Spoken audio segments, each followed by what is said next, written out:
దగ్గర దగ్గర 800 మంది రైతులు తమ ప్రాణాలను వదులుకున్నారు. ఈ కళ్ళ ముందు కనిపిస్తున్నాయి. ఇక చదువులు మంచుదాన్ని మాట్లాడుతున్నాడు.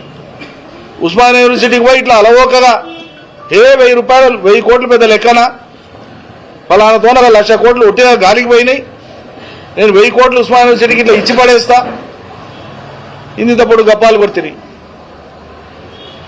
ఏడాది లోపలనే 2 లక్షల ఉద్యోగాలు నియామకాలు పూర్తి చేస్తామని చెప్తే 2 ఏళ్ళు 3 ఏళ్ళ పడింది, గతి లేదు. కేసీఆర్ ఇచ్చిన 40,000 ఉద్యోగాలకు నియామక పత్రాలు ఇవ్వడం తప్ప కొత్తగా మీరు ఇచ్చింది 10,000 ఉద్యోగాలే. ఇలాంటి గతి లేవు. మీకు ఆనాడు మద్దతు ఇచ్చినటువంటి మేధావుల నోళ్ళకంతా ఇలా పశావత వచ్చి పడిపోయినారు. ఇంకా ప్రభుత్వం చేస్తా అంటుంది కదా, మేము చూస్తామని మాట్లాడుతున్నారు వీళ్ళు.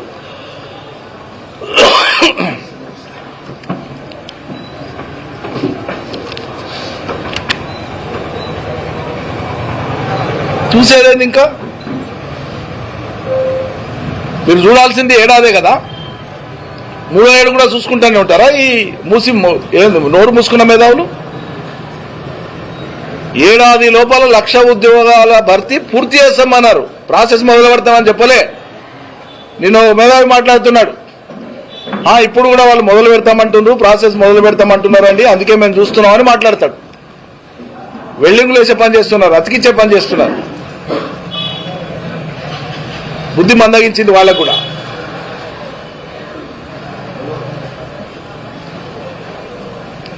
కాబట్టి పోయినంతకాలం ఇదే భాష, ఇదే ఇట్లా ఇష్టం అన్నట్లు మాట్లాడుకుంటూ పోతామంటే దానికి కూడా పరిమితులు ఉంటాయి. సందర్భం వచ్చినప్పుడు అంతకు రెట్టింపు మాట్లాడేటోళ్ళు మా దగ్గర కూడా ఉన్నారు. కట్టడి చేస్తున్నాం. మాట్లాడలేకపోతే ఇక వీళ్ళు డిఫెన్స్లో పడ్డారు మాట్లాడలేరు అనేటువంటి అహంకారంతో ఉండకండి. ఎవరు కూడా ఎవడు భయపడ్డోళ్ళేడా. ముందు మీ మీ ఇంటిని మీరు చక్కబెట్టుకోండి. దినామో మంత్రి మీద కథనాలు, దినామో పంచాయతీ మీద అంతర్గత పంచాయతీ, దానికి దృష్టి మళ్లించడానికే మళ్ళీ మా మీద పడేడ్చుడు.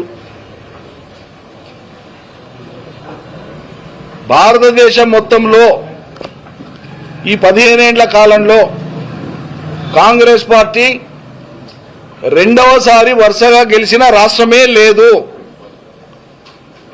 భారతదేశంలో ఈ గత 15 సంవత్సరాల కాలంలో కాంగ్రెస్ అధికారం ఉన్న చోట 2వసారి గెలిచిన చరిత్రనే లేదు. ఇక మళ్ళీ మేము వచ్చేదాన్ని నేనే ఉంటాను పెద్ద ప్రగల్భాలు వాళ్ళకి మాట్లాడుతున్నారు. మీ పార్టీ అడ్రస్ దేవులాడుకోండి. మోడీ గారు బీజేపీ కొట్టేటువంటి దెబ్బలకు లేవలేకపోతున్నారు.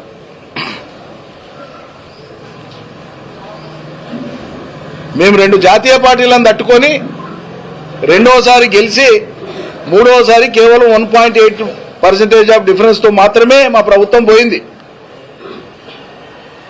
అది మీరు గమనించాలి. అది ఆ సోయి పెట్టుకొని మాట్లాడండి. ఎప్పుడు మాట్లాడినా ఓసారి ఓడిపోగానే పార్టీ అంతా పోతే మళ్ళీ దేశం మొత్తంలో కూడా మీకు అడ్రస్సే లేదు కదా. ఇలా ఎక్కడికెళ్ళి మొలుస్తారు రేపు మీరు?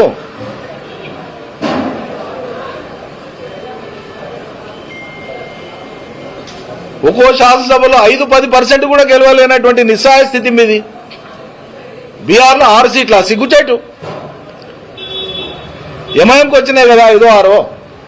హైదరాబాద్ నుంచి ఓవైసీ బీహార్లో పోటీ చేస్తే 5-6 సీట్లు వచ్చినాయి. ఇంత పెద్ద గప్పాలు నరికేటువంటి మీ పార్టీ పోయి మాట్లాడతాడు. బీహార్లో వచ్చిందంతా 6 సీట్లు మీకు. ఏమైనా ఇక. కాబట్టి ప్రజలు ఆయా సందర్భాలలో ఆయా రాష్ట్రాలలో అక్కడ ఉండే పరిస్థితులను బట్టి తీసుకునే నిర్ణయాలతో ఏ రాజకీయ పార్టీ అందలం ఎక్కుతుంది, ఏ రాజకీయ పార్టీ ప్రతిపక్షంలో ఉంటుంది అనేది నిర్ణయం అవుతుంది తప్ప మీరేం వీరభోగ వసంతరాయుడు కాదు. మీరు ఇట్లా పీకే ఊదంగానే లోకం అంతా అడ్డం పడిపోదు.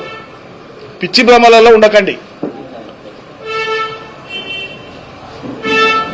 కేసీఆర్ ఒక్క ప్రాజెక్టు పూర్తి చేయలే. కేసీఆర్ అసలు ఎక్కడ నీళ్ళే వేయలే. బుద్ధి జ్ఞానం ఉన్నోడు మాట్లాడే మాటలేనా ఇవేవడన్నా? సింపుల్గా అడుగుతున్నా నేను. భారత ప్రభుత్వము మొన్న పోయిన వారం రోజులు కూడా కాలే, వారమే అయింది.